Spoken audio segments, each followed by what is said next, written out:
In this video, I'll talk about the new moon in Capricorn on January 13th, and I'll be giving a little bit of a forecast for the disruptive energies of the first few months of 2021.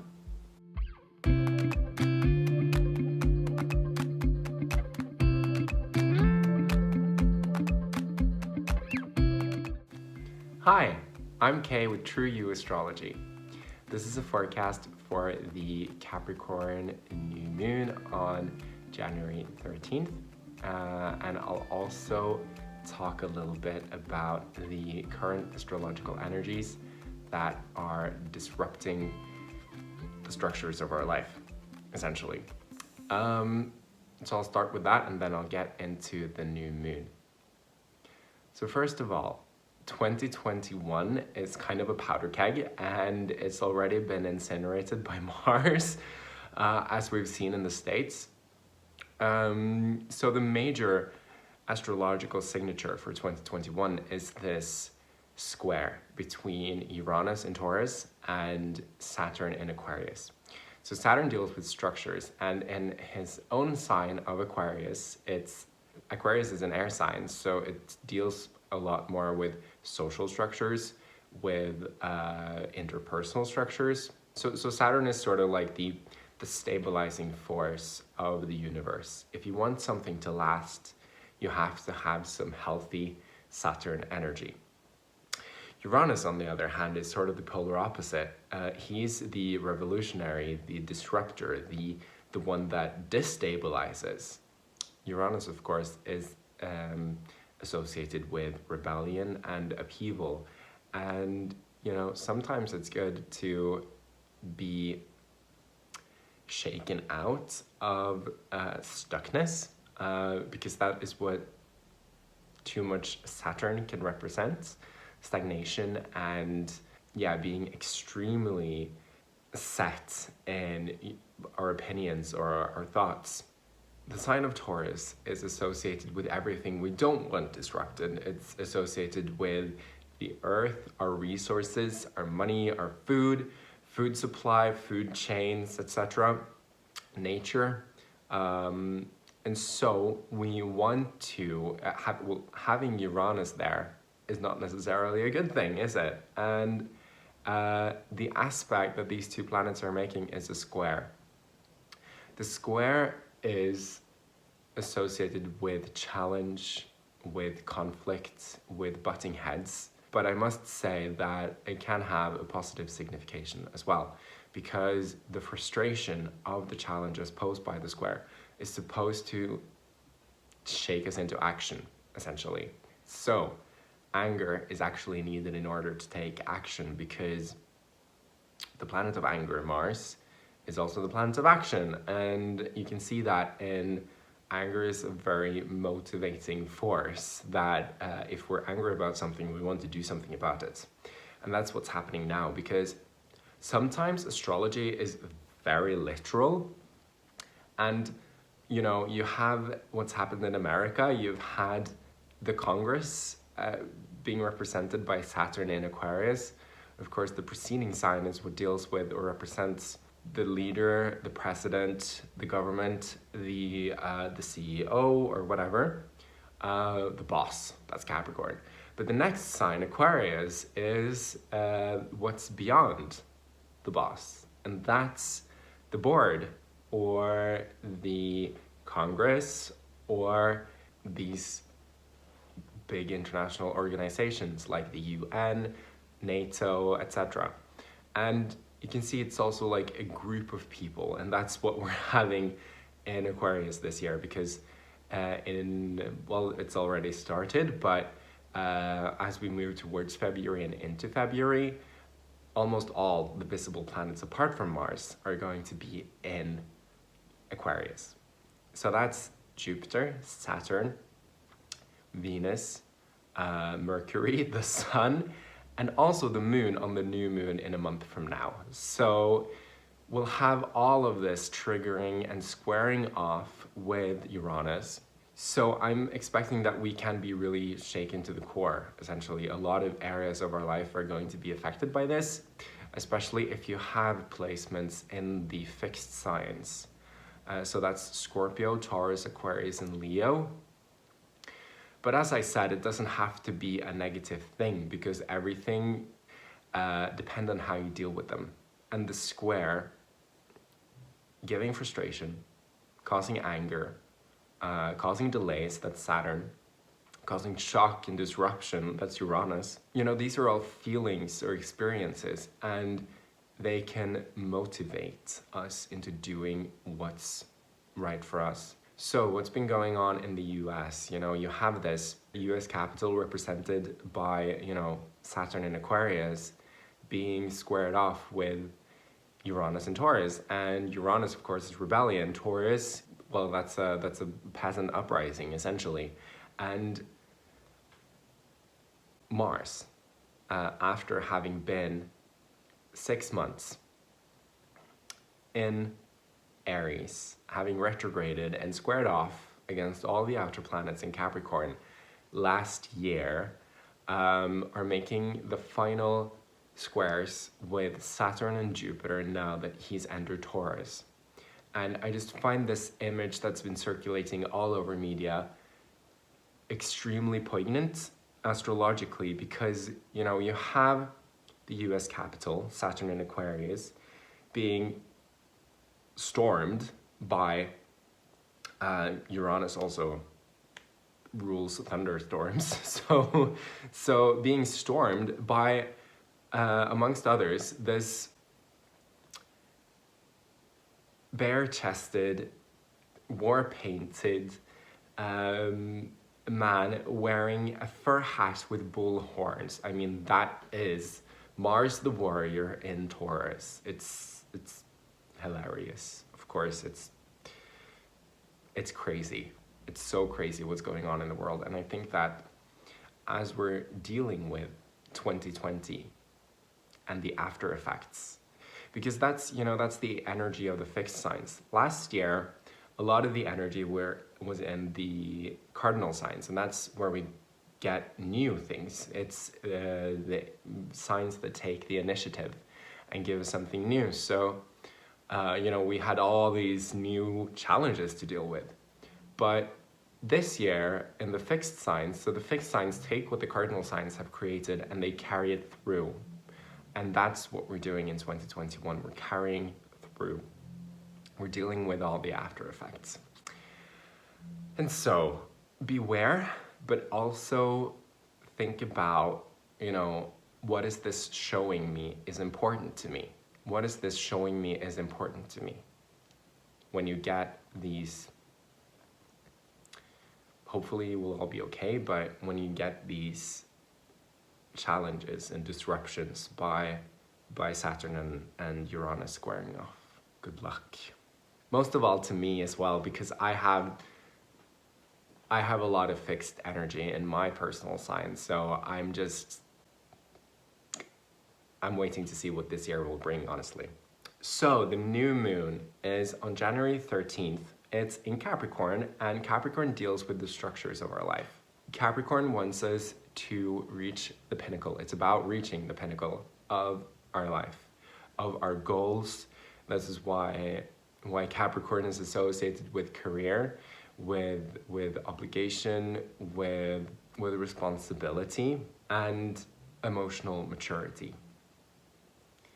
Because in order to be responsible, in order to be accountable, in order to reach our peak, we need to be emotionally mature. And what does this look like? Some people with Capricorn energy can do this, I'll just need to suppress my emotions because I just need to pull it together because there are so many shoulds and musts and ought tos, and end up being cold.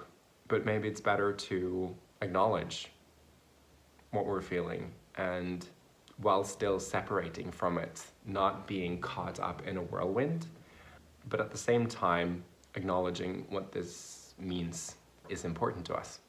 But this new moon is happening in quite a sensitive point in the sky, honestly, because it's affected by mainly two things.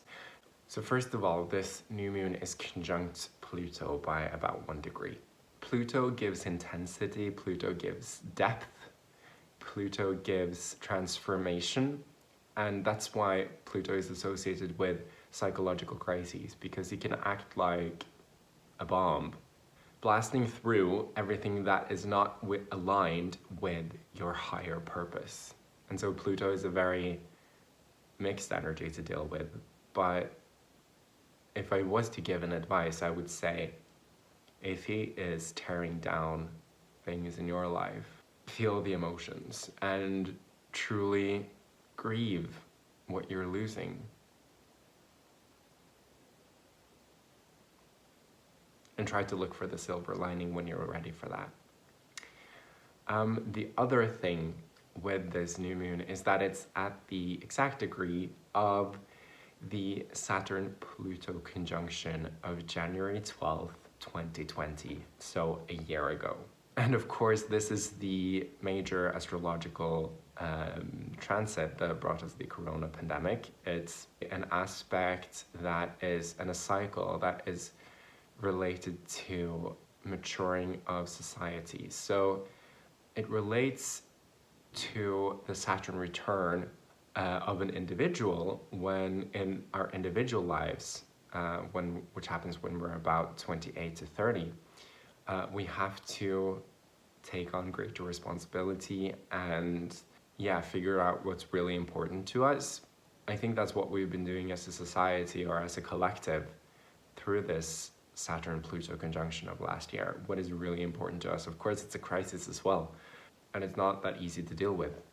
But I'm also talking to a lot of people that have truly, in a greater way, figured out that certain things are very important to them and other things are not as important to them. So the general advice for this new moon is to consider your New Year's resolutions for 2020 and see where they were headed. Then integrate everything that has been revealed to you through your own deep personal work or through external events during 2020 and see how they can be updated with the new knowledge. The new moon is a time of setting intentions. So this is where you'll get to set the new intentions for the 2020s and for the future. So as we're getting into the sign by sign forecast, think about this area of your life and where you wanted it to go at the outset of 2020 and where you want it to go now, having lived through 2020 and being changed by that. So with the sign by sign forecast, remember to listen for your rising sign primarily. You can listen to your sun sign secondarily, or of course, if you don't know your rising sign, you can listen to your sun sign, but the sun sign will be a little bit more general, whereas the rising sign can be more concrete and accurate. So for Aries and Aries rising, the new moon is in the 10th house of career, of your legacy, of authority figures, of your own authority. So where did you want to go a year ago? And how has that changed over the past year? It's a powerful time to set these new intentions. Also with Pluto, think about what truly matters to you, because that's where you find your true power.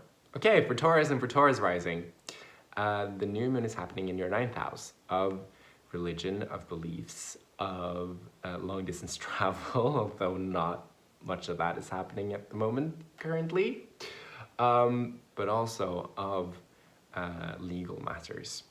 So if something was postponed in 2020, it can start to come through now in the area of getting perhaps a new mentor, getting something to come through if you've been in a legal struggle somehow or with some paperwork perhaps.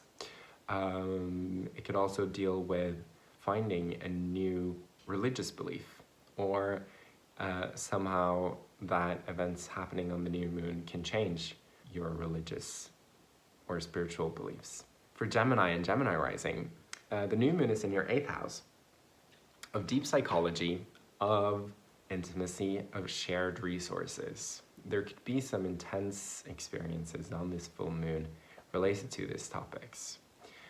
It's a new start in how you deal with these topics, in how you deal with your shared economy if you have a partner, how you deal with your inheritance, your taxes, your mortgages, your loans, how you deal with the intimacy with a partner, the deep intimacy, but also how you deal with the deep intimacy of yourself. And that is your deep psychology. So there could be some insights that will happen now related to these topics. For Cancer and Cancer rising, the new moon is happening in your 7th house of partnership, of marriage, of any one-on-one relationship.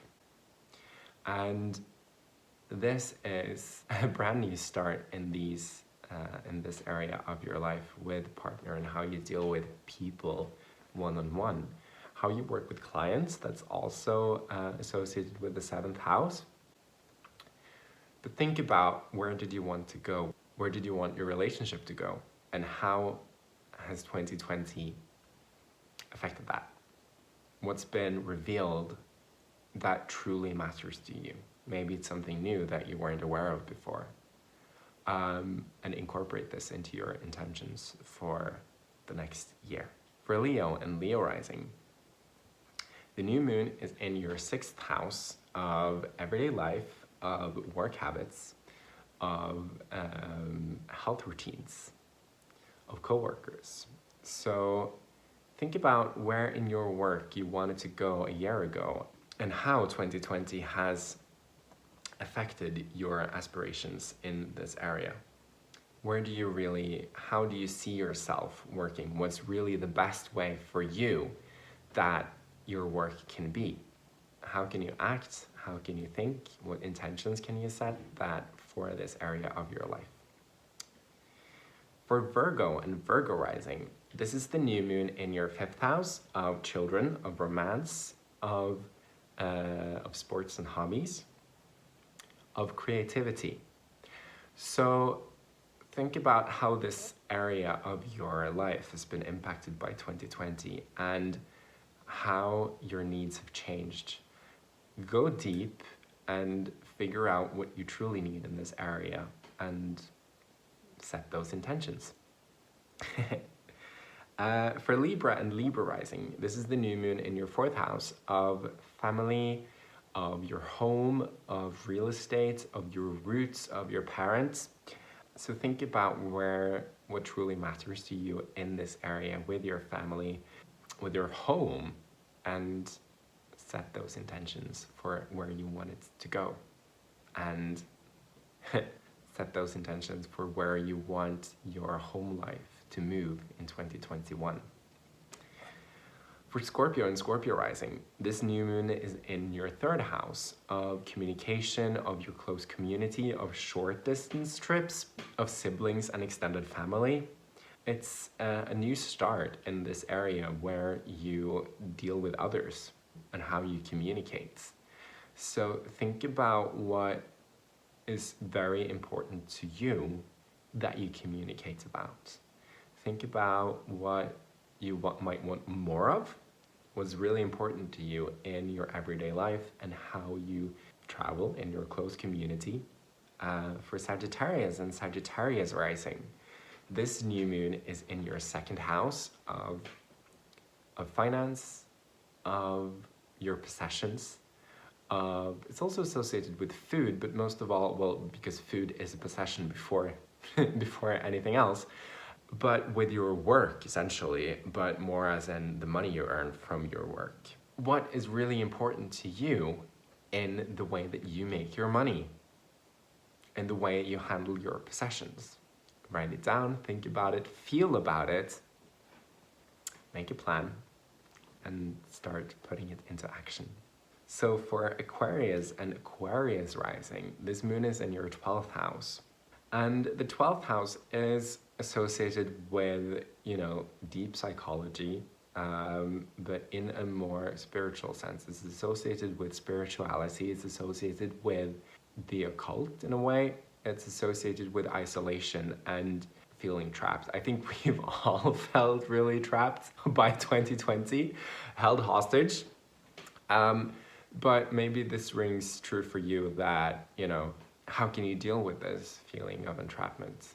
How can you deal with your psychology with isolation? Can you do it in a new way? Can you deal with your health, your psychological health, your well-being, your spirituality in a new way?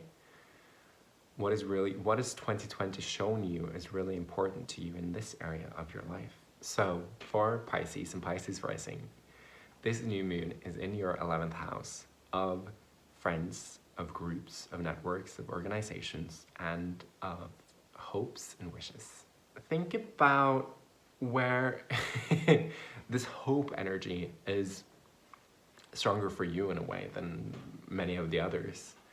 Think about what you really wanted 2020 to bring and the 2020s to bring into your life, and how has 2020 changed that, and what you're discovering is important to you, where you want to go in your long-term goals and hopes for your future. Think and feel deeply into your heart about this, and then write it down, make a plan for how you can integrate this into your life, and take action. So finally, I wanted to say thank you for listening to my video, and I wish you all a happy new moon and happy 2021 with all the Saturn Uranus craziness. Hopefully it will be constructive. Yeah, fingers crossed. See you next time.